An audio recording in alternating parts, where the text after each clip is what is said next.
बच्चों, हम लोग क्या कर रहे हैं कि बोर्ड मॉडल क्वेश्चन कार्ड को डील कर रहे हैं। इस बार क्या क्या इंपॉर्टेंट है उस तरह के क्वेश्चन को देखा जा रहा है। तो आज इसी क्रम में हम लोग देख रहे हैं। पहला क्वेश्चन आपका है, मानव प्लेसेंटा को हीमोकोरियल नमूना क्यों कहते हैं। एक और क्वेश्चन इससे रिलेटेड है, अपरा के कार्य बताएं।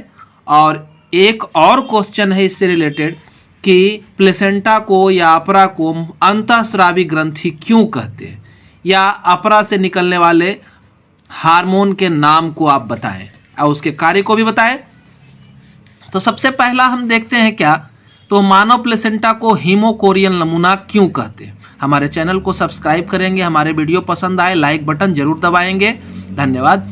तो मैंने मानव प्लेसेंटा को हीमोकोरियल नमूना कहने के पीछे वजह क्या है, तो ये जो हमारा भ्रूण होता है वो कोरियोन के सीधे संपर्क में होता है और प्लेसेंटा के द्वारा ही भ्रूण को रक्त पहुंचता है, पोषक तत्व की आपूर्ति होती है, ऑक्सीजन भी मिलता है, साथ ही वहाँ से अपशिष्ट पदार्थों को बाहर भी निकाला जाता है। अपशिष्ट पदार्थों में क्या है, तो वहाँ पर कार्बन डाइऑक्साइड का निर्माण होता है, यूरिया, अमोनिया।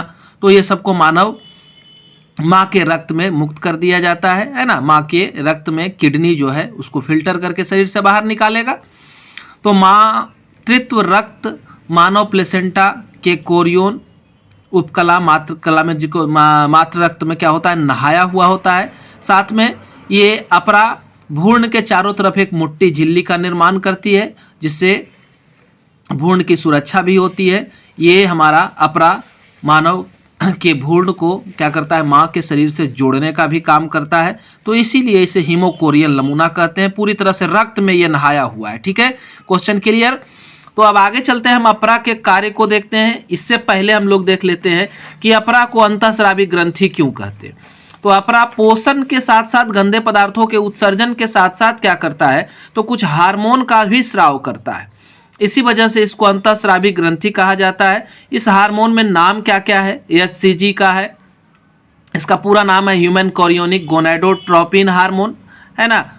ये हार्मोन मासिक धर्म को रोकने का काम करता है। ये रक्त में आरोपण के 2 दिन बाद ही दिखाई देने लगता है और ये यूरिन में भी आता है। इसी वजह से प्रेगनेंसी जांच जो है ना, वो इसकी सहायता से किया जाता है। मतलब ये प्रोटीन आने लगेगा तो पता चल जाएगा कि डेवलपमेंट भ्रूण का हो रहा है।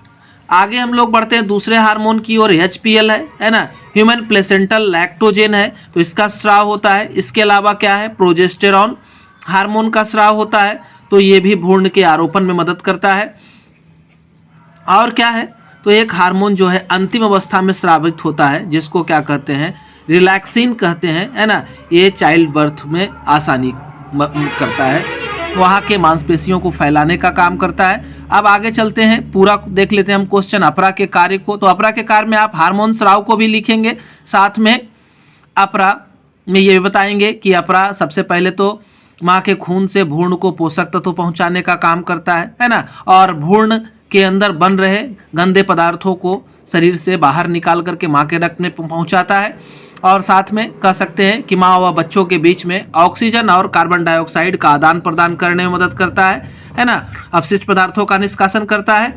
साथ में ये प्रतिरक्षा तंत्र को मजबूत करने का काम करता है। कई तरह की बीमारियों से सुरक्षा दिलाने का भी काम करता है।